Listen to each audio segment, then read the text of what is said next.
नमस्कार। Healing with feeling में आप सभी का स्वागत है। मैं प्रज्ञा त्रिवेदी आप सभी को नमस्कार करती हूँ। और डिप्रेशन का ये दूसरा पार्ट चल रहा था, तो आज मैं आपको बताने जा रही हूँ, एक दो घटनाओं का जिक्र करती हूँ, उसके बाद हम बात करेंगे। पिछले 3-4 महीनों पहले मेरे पास एक सज्जन का फ़ोन आया जो कि जिनकी मदर बुज़ुर्ग हैं और शायद 80 साल के करीब होंगी। तो उन्होंने बताया कि वो 80 साल की हैं और बिल्कुल किसी से बात नहीं कर रही हैं, बहुत चुप चुप रहती, अकेली रहती, उनका किसी काम में भी मन नहीं लगता। यहाँ तक कि भगवान का नाम लेने में भी जो इस उम्र में अक्सर लोग करते हैं, वो भी वो नहीं कर रही हैं। कुछ भी उनको अच्छा नहीं लगता। मैं ऐसा क्या करूँ कि उन्हें अच्छा लगे। तो फिर उन्होंने खुद ही सुझाया कि ऐसा कुछ हो सकता है क्या कि कुछ 2-4 बच्चे उनके घर जाकर रोज़ भजन करें, अगर गायक बच्चे, तो अगर वो रोज़ वहाँ पर जाकर भजन करेंगे तो उनको अच्छा भी लगेगा, बुज़ुर्ग महिला को, और वो बच्चों को भी कुछ एक तरीके का काम मिल जाएगा, कह सकते हैं हम। गाने वाले बच्चे थे लॉकडाउन के दौरान जो घर पे थे, उनके लिए। तो मैंने फिर फ़ोन किया और बच्चों से बात की कि आप ऐसा कर सकोगे क्या। तो उनकी एक ग्रुप था 3-4 लोगों का, वो तैयार हो गए और फिर उनकी आपस में बात हो गई और उनके घर जाके रोज़ 6 से 7 वो संध्या आरती करने लगे और भजन करने लगे। तो इस घटना के पीछे एक बहुत बड़ी बात छुपी हुई है। किसी सज्जन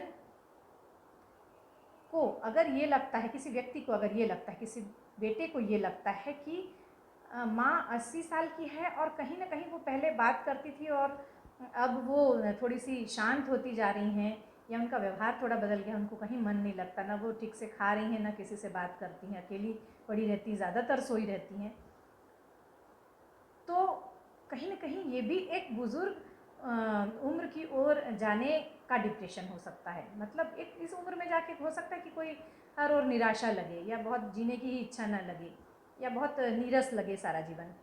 बिल्कुल संभव है। लेकिन मुझे अच्छी बात ये लगी कि जो सज्जन हैं जिनकी वो मदर थी, उन्होंने इनिशिएटिव लिया।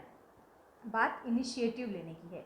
आप समय से जब समझ जाते हैं कि कहीं कुछ गड़बड़ हो रही है। मैं डिप्रेशन शब्द शायद बहुत वो एक्सट्रीम में जाके बोल रही हूँ। डिप्रेशन का अर्थ हम सभी, शायद आप सभी जो सुन रहे हैं वो मानते हैं कि वो जब क्लिनिकली डिप्रेशन में आ जाते हैं, मतलब उनको क्लिनिकली उनका इलाज करना पड़ता है, उनको मेडिकेशन की ज़रूरत पड़ती है, उसे डिप्रेशन कहते हैं। लेकिन मेरा ये मानना है कि एक पारिवारिक माहौल में डिप्रेशन अपने पहले बहुत सारे सिग्नल देता है, बहुत सारी ऐसी चीज़ें देता है जो कि हम परिवार वालों को समझना चाहिए कि ये डिप्रेशन का साइन है, और अब डिप्रेशन का समय है कि इसे अगर हमने बहुत लंबा खींचा तो वो डिप्रेशन ही बन जाएगा, और फिर उसका मेडिकली इलाज करना पड़ेगा, मतलब उसके लिए दवाएं लेनी पड़ेंगी। तो उस ओर ना जाके, चूँकि मैं परिवार की बात करती हूँ, रिश्तों की बात करती हूँ, और रिश्तों में ही आपस में चीज़ों को सुलझाने की बात करती हूँ, इसलिए ये बताना चाहती हूँ कि आपस में ही परिवार वाले पहले पहचानें कि अगर एकाएक कोई डिप्रेस नहीं होता है कि 2 दिन में कोई डिप्रेस हो गया, ऐसा नहीं होता है। डिप्रेशन के लिए एक लंबा समय होता है जो धीरे धीरे धीरे व्यक्ति को खाता जाता है एक तरीके से। तो धीरे धीरे जब बच्चा शांत हो रहा है, कोई महिला शांत होती जा रही, कोई बुज़ुर्ग शांत होते जा रहे हैं, ज़्यादा कहीं मन नहीं लगता उनका, किसी भी अच्छे काम में उनका मन नहीं लग रहा है, तो ज़रूर घर वालों को इनिशिएटिव लेना चाहिए कि उसमें कैसे चेंजेस करें उनकी दिनचर्या में कि उन्हें कुछ अच्छा लगने लगे। और ये बहुत सरल है। आप दवाइयों की ओर जाएं डिप्रेस होने के बाद, उससे बेहतर है कि उसका पहले का जो समय है, जो सिग्नल्स आ रहे हैं, वहीं पर ही इलाज कर लिया जाए। और वो घरेलू व्यक्ति ही कर सकते हैं, उनके आसपास के लोग कर सकते हैं, मित्र कर सकते हैं। तो मुझे बहुत अच्छा लगा कि उन्होंने इनिशिएटिव लिया, और शायद वो भजन करने वाले उनके घर पहुंच भी गए और उन लोगों की बातचीत हो गई, और फिर उन्हें अच्छा भी लगा, बुज़ुर्ग महिला को। वो रोज़ उनके घर भजन होने लगा, वो आरती में शामिल होने लगी। तो कुल मिला के एक व्यक्ति को कहीं बहुत डिप्रेशन की सीमा से शायद निकाल लिया गया। दूसरा एक फ़ोन आया मेरे पास परसों ही कि एक महिला कह रही थी अपने टीनेज बच्चे के बारे में कि वो थोड़ा सा आजकल शांत रहता है, हर विषय में सोचता रहता है कि मम्मी पापा से ये चीज़ मांगूँ कि नहीं मांगूँ, या थोड़ा सा पहले भी शांत था और अभी कुछ ज़्यादा हो गया है कि कोरोना काल था ये, तो पता नहीं मुझे कॉलेज मिलेगी या नहीं, या पढ़ाई किस तरीके की होगी, या मैं नौकरी कर पाऊँगा या नहीं, कई तरह की परेशानी उसे वो सोच रहा था शायद। लेकिन सोच क्या रहा था ये तो बहुत ज़्यादा बात नहीं हो पाई, लेकिन उसकी मम्मी ने ये नोटिस किया, ये बड़ी बात है। फिर मैंने कहा कि आप सबसे पहले आप बात कीजिए, इसलिए कि परिवार का बात करना सबसे पहले ज़रूरी है। अगर वो बात नहीं करना चाहता या नहीं कर रहा है, उनसे घुल मिल नहीं पा रहा है, तो फिर एक काउंसलर बातों बातों में उनसे बिल्कुल भी उसे महसूस ना हो और बातों बातों में उनसे पूछ सकते हैं कि भाई क्या तरीके की दिक्कत है आपको। तो ये दूसरा मेरे सामने केस आया कि जब माँ ने कहा कि बच्चा शांत हो गया है थोड़ा सा और मैं क्या करूँ उसके लिए, तो मैंने कहा सबसे पहले आप थोड़ा सा बात करने की कोशिश कीजिए और ये मत पूछिए कि तुम्हें क्या तकलीफ़ है या क्या हो रहा है, बल्कि इधर उधर की बातों से वो निकालने की कोशिश कीजिए कि क्या उसके मन में चल रहा है। क्योंकि किसी व्यक्ति को जब बोलने दिया जाए, उसको बोलने पे वो करें, मजबूर नहीं कहूँगी, बोलने के लिए थोड़ा सा एक्टिव बनाएं कि बात करें, तो उसे ऐसा लगेगा कि नहीं मैं भी अब बात करूँ। और जब वो बात करने लगेगा तो वो फिर शेयर भी करने लगेगा। अनजाने अनजाने में उसके मुंह से बातें निकलती जाएंगी कि वो उसको किस तरीके की दिक्कत है, वो क्या चाहता है या क्या परेशानी है। तो ये हुआ डिप्रेशन के लक्षण से पहले समझना, और वो ये परिवार वाले बहुत बेहतर समझ सकते हैं। तो मैं ये बताना चाहूँगी कि कोई भी अगर इस तरीके से जा रहा है डिप्रेशन की ओर, तो उससे पहले ही परिवार वाले उसका हल कर सकते हैं। बहुत छोटी छोटी बातें हैं, मन के लायक नौकरी नहीं मिलती, कई बार तो बच्चे डिप्रेस हो जाते हैं। मैंने एक केस, मेरे पास आई थी एक महिला 2 साल पहले करीब, तो उन्होंने बताया कि उनका दामाद है और वो बहुत ही इंटेलिजेंट था और उसकी बाहर सर्विस थी अब्रॉड कहीं पर, लेकिन ऐसा हुआ कि कोई मंदी के किसी दौर में शायद 2-3 साल पहले उनकी नौकरी वहाँ पे छूट गई। तो जब वो वापस स्वदेश लौटे हमारे भारत, तो उनको फिर यहाँ जो नौकरियाँ मिल रही थी, नेचुरल सी बात है कि वो पैकेज नहीं मिल पा रहा था जो उनको बाहर मिलता था। तो उनकी परेशानी ये हुई कि उन्होंने कहीं ज्वाइन ही नहीं किया और वो घर में पड़े रहे, और पड़े पड़े चूँकि वाइफ भी नौकरी करती थी, तो वो घर पे अकेले अकेले अकेले पूरी तरीके से डिप्रेस हो गए, पूरी तरीके से। लेकिन मेरे पास वो लेट वो बात आई। अगर मैं सोचती हूँ कि अगर वो बिल्कुल वो समय कि जहाँ पर लगता है कि एक नौकरी छूटी और व्यक्ति डिप्रेस हो रहा है, तो सबसे पहले मैं, अगर आप सुन रहे हैं सब और आपके साथ ऐसी कोई प्रॉब्लम है कि आपकी नौकरी कोई बड़ी नौकरी थी, छूट गई है और उस लायक अभी नहीं मिल रही है, तो आप एक चीज़ जान लीजिए कि आपको अगर थोड़ी सी छोटी नौकरी ही मिल रही है, कम सैलरी ही मिल रही है, थोड़ी सी असुविधाएँ भी हैं अगर, तो आप ज्वाइन कर लीजिए। क्योंकि अगर आप खाली रहेंगे तो एक तो आपका आर्थिक नुकसान भी है कि कुछ नहीं होने से कुछ होना अच्छा है। मतलब आपको बहुत ज़्यादा ना मिले तो कम भी मिलता है तो कोई एतराज़ नहीं, कम से कम मिल तो रहा है। तो कहीं ना कहीं ज्वाइन कर लीजिए और उसके बाद फिर ज्वाइन करते हुए आप और नौकरियां देखते रहें, लेकिन खाली बिल्कुल ना बैठें। क्योंकि एक अच्छी नौकरी करने के बाद जब नीचे पायदान पे आना पड़ता है, तो मैं जानती हूँ कि बहुत कठिन होता है, और वहीं पे युवा अक्सर गलती करते हैं कि नहीं, मुझे तो, मैं इतनी बड़ी जॉब कर चुका हूँ तो अब मैं छोटे में नहीं जाऊँगा, इसलिए मैं घर बैठूँगा। और जब वो घर पे रहते हैं तो बहुत ज़्यादा डिप्रेस होने लगते हैं, चूँकि वो घर पे रहते हैं तो अपडेट नहीं रहते नौकरियों से या लोगों से मिलते नहीं रहते, इसलिए वो और पिछड़ जाते हैं। तो ये ना करें, बल्कि किसी छोटी नौकरी को ही ज्वाइन करके अपडेट रहें, मार्केट में क्या चल रहा है या किस तरीके की रिक्वायरमेंट बाहर नौकरियों की निकल रही है, इस सब में आप जुड़े रह सकते हैं। किसी न किसी वर्क को ज़रूर अपना के रखें अगर डिप्रेशन में नहीं जाना है तो ये नौकरियों की बात हुई। डिप्रेशन दोस्तों, आप सभी से कहना चाहूँगी कि किसी भी उम्र में हो सकता है। आप, मैंने बताया ना 80 साल की एक महिला के विषय में, ऐसे ही लगभग ऐसा होता है कि 50 के आसपास की महिलाओं में भी डिप्रेशन देखा जाता है कि जब बच्चे बड़े हो जाते हैं, 40 से 50 की बात कर रही हूँ, बच्चे बड़े हो जाते हैं। बचपन में तो ऐसा होता है कि मदर को बहुत बात बात पे हेल्प लगती है, उनको हेल्प करना पड़ता है बच्चों की, उनको शूज़ पहना रहे हैं, उनका स्कूल, उनका टिफ़िन, सब कुछ। ये करते करते बच्चे का 12वीं हो जाता है और उसके बाद फिर वो कॉलेज में पहुंच जाते हैं, बच्चे इंडिपेंडेंट भी होने लगते हैं अपने कामों में। तो जैसे जैसे बच्चे इंडिपेंडेंट होते हैं, मदर फ्री होती जाती है।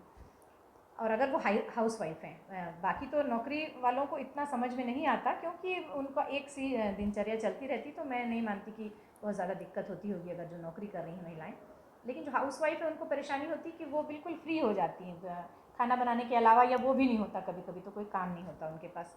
तो ऐसे समय में जो डिप्रेशन आता है, 40 से 50 के आसपास का डिप्रेशन है ये, तो इसे भी देखना पड़ेगा। एक तो बात ये होती है कि कहीं ना कहीं आपका शरीर, हार्मोनल चेंजेस होते हैं इस समय में। इस पे एक एपिसोड हम अलग करेंगे कि एक मेनोपॉज का दौर है जब आप के शारीरिक बदलाव हो रहे हैं, आप में हार्मोनल बदलाव हो रहे हैं, और उस पर ये अकेलापन, बच्चे चले जाते हैं, हस्बैंड चले जाते हैं और आप अकेली रह जाती हैं, आपके पास कोई काम नहीं है। तो ऐसे समय महिलाएं, कुछ दुख नहीं भी है तो बहुत सारे दुख जन्म लेने लगते हैं कि वो हस्बैंड ध्यान नहीं देते, या बच्चे अब मुझसे उतने जुड़े हुए नहीं। तो ऐसा नहीं होता सबके साथ। बच्चा छोटा है तो आपसे बहुत लगा हुआ रहता है, पास पास होता रहता है, घूमता है, आपकी गोद में रहता है, आपसे हर चीज़ मांगता है। लेकिन बड़ा होता है तो वो इंडिपेंडेंट हो रहा है, तो इसमें खुशी की बात है। हस्बैंड भी हो सकता है कि बहुत सारी उनकी भी परेशानियां हो कि बाहर वो नौकरियों में जाते हैं, उसके बाद घर आके हो सकता है कि बहुत ज़्यादा बातचीत न हो पाती हो। हालांकि ये मैंने कहा है कि बातचीत होनी चाहिए, लेकिन थोड़ा सा फ़र्क आ जाता है कि आप अकेली हैं घर में और कोई कामकाजी है, तो वो जाहिर सी बात है कि वो थोड़े से व्यस्त होंगे अपने ऑफिस के कामों में, ऑफिस के फ़ोन्स में, घर आने के बाद भी। तो आपको थोड़ा सा ऐसा लग सकता है कि मैं कहीं नेगलेक्ट हो रही हूँ। तो ये उम्र की का भी एक डिप्रेशन होता है। ये डिप्रेशन मतलब डिप्रेशन से पहले का सिग्नल बता रही हूँ आपको। तो ऐसा कभी अगर किसी महिला को लग रहा है, या आप किसी को जानते हैं कि कोई इस तरीके से परेशान हो रही हैं, कोई महिला अकेले हैं और मिड एज में आके उन्हें लगता है कि मैं अकेली हो जाती हूँ दोपहर को, तो उन सब के लिए मैं कहना चाहूँगी कि कोई ना कोई हॉबी, हमेशा ही कहती हूँ कि डिप्रेशन के लिए हॉबी बेस्ट इलाज है, आप अपना खुद कर सकते हैं। तो कोई ना कोई हॉबी अगर है पुरानी थी तो उसे फिर से जागृत कीजिए, फिर उस पर काम कीजिए। पेंटिंग करते थे आप, या सिलाई करते थे आप, या कुछ भी। और कुछ नहीं तो मैं कहती हूँ, अगर आपको कुछ भी नहीं आता था इनमें से, तो कम से कम थोड़ा सा समाज सेवा कर सकते हैं ऐसे समय में। आप पढ़ी लिखी हैं अगर, तो आपने अपने घर में गरीब बच्चों को आप बुला के पढ़ा सकती हैं, जिनको ट्यूशन्स की परेशानी है उन्हें बुला के पढ़ा सकती हैं, या कहीं ज्वाइन कर सकती हैं कोचिंग क्लासेस में भी। ऐसे लोग होते हैं, आपको पैसों की ज़रूरत नहीं भी है या है भी, दोनों स्थितियों में आप वहाँ पर जाके पढ़ा सकती हैं, या किसी स्कूल को ज्वाइन कर सकती हैं। तो बहुत सारी ऐसी चीज़ें हैं। मैं आपको उदाहरण देना चाहूँगी। इस लॉकडाउन के दौरान बहुत से लोग बेरोज़गार हुए होंगे, लेकिन मैंने कुछ लोगों को देखा कि मैंने यहाँ तक कि देखा कि कपड़े का जिनकी बहुत बड़ी बड़ी दुकानें थी, वो भी अपने कपड़े की दुकानों के शेड के आगे सब्जियाँ बेच रहे थे। तो क्या उनको कहीं नहीं लगता होगा कि एक काउंटर पे वो बैठते थे, बहुत अच्छी स्थिति वाले, और वो वहाँ पर सब्जियाँ बेच रहे थे लेकिन खाली नहीं थे। मुझे ये चीज़ अच्छी लगी कि ठीक है, कोई कमा ही रहा है ना, कोई गलत नहीं कर रहा है। आप गलत रास्तों की ओर जाएं, या डिप्रेस हो, या उदास हो, या पड़े रहें ये सोच के कि ये सब तो मेरे साथ ही होता है, या मेरी नौकरी चली गई, या अभी कोरोना की स्थिति में सबकी नौकरियों पे दिक्कत है, तो इसे ये ना करके उसका हल निकालें। इस बीच में मैंने देखा कि जब कोरोना का समय था, 4-5 महीने से मैं देख रही हूँ कि मैं छत से अपनी देखा करती थी कि एक महिला अपनी मोपेड में ढेर सारे बड़े बड़े बैग्स में चिप्स वगैरह, पापड़ वगैरह, मिक्सचर वगैरह वो बेचने निकलती थी। और मैंने फिर उनको एक दिन बुलाया और उनसे कुछ ख़रीदा भी और बातचीत हुई, तो पता चला कि कोरोना में, शायद कोरोना के समय में उन्होंने सबसे ज़्यादा बिजनेस किया, क्योंकि उस समय लोग निकल नहीं सकते थे, लोगों को घर पहुंच सेवाओं की ज़रूरत थी, लोगों को घर की चीज़ों की ज़रूरत थी, क्योंकि बाहर की चीज़ें मिल नहीं रही थी। तो लोग घर में थे तो उनको नाश्ते की खपत भी बढ़ गई थी, घर पे थे तो कुछ ना कुछ खाते रहते थे बच्चे। तो चिप्स, मिक्सचर और बहुत सारी चीज़ें घरेलू जो बच्चे खाते हैं, स्नैक्स वगैरह, वो बनाती थी और जाके बेचती थी। ये मुझे बहुत अच्छा लगा कि उन्होंने कोरोना के दौरान वो खाली नहीं बैठ गई, बल्कि कोरोना के दौरान उन्होंने ज़्यादा बिजनेस किया। एक मशरूम वाले को मैंने देखा कि वो साइकिल में घूम घूम के मशरूम बेच रहा था उस दौरान। तो बहुत सारे ऐसे लोग हैं जो विपरीत परिस्थितियों में भी हारते नहीं हैं, बल्कि उसका एक इलाज निकाल लेते हैं। ये सारे इलाज मैंने आपको बताए आज। तो डिप्रेशन इन स्थितियों में हो सकता है। मैंने बताया 80 साल की उम्र की महिलाओं को भी, 40 से 50 साल की उम्र में एक अलग टाइप का डिप्रेशन होता है, युवाओं को एक अलग हो सकता है, नौकरी वगैरह का, टीनेजर को, बच्चे को पढ़ाई का हो सकता है। तो इन सभी को मार्क करें। घर पे अगर आपके कोई ऐसा है, बच्चा है, बुजुर्ग हैं, और अगर कुछ ऐसा लग रहा है आपको कि चिड़चिड़े हो रहे हैं, शांत हो रहे हैं, खाना नहीं खा रहे हैं, नींद कम हो गई है, ये सारे लक्षण, तो आप उन्हें संभालें, उन्हें थोड़ा सा व्यस्त करें, उनके लिए कुछ चीज़ें ऐसी ढूंढें कि वो व्यस्त हो जाएं और अपना समय थोड़ा सा अच्छे से बिता सकें, जिससे उनके अंदर पॉजिटिविटी आए। तो आज बस इतना ही। डिप्रेशन तो आज बस इतना ही। डिप्रेशन से पहले ही डिप्रेशन के लक्षण पहचानें, जिन्हें उदासी हैं उसको पहचानें और उनकी मदद करें। आप सभी बहुत खुश रहें। आपका बहुत बहुत शुक्रिया। नमस्कार।